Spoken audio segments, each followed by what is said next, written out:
بچه داش محمد چی؟ دعوت کن اینا چی میگی؟ درست صحبت کن.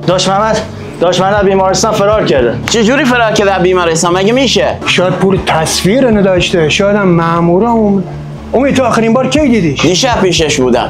گفتم داستان چیه؟ گفت خودم سرپا بشم میام بیرون حلش میکنی با هم. الان داستان چی؟ با چیکار کنیم؟ هیچ صبر بکنه تا خودش پیدا بشه. بروز تو کجا رفته؟ یو تنها نور شهری درست کنه. حاجی دنبالش تو بیمارستان نگرده. خرج دوا درمونش آزاد حساب میشه. بیم قبولدار نمیشه. دایی پسر ببین عروسکم چقدر قشنگه. اسم این نانا. بیا بگیرش. مامان تو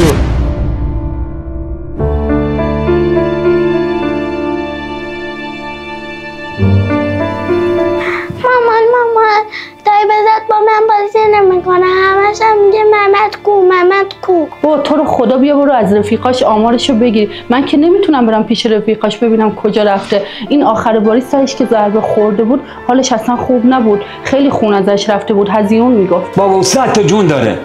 کتک خورده روش نمیشه بیاد تو محل.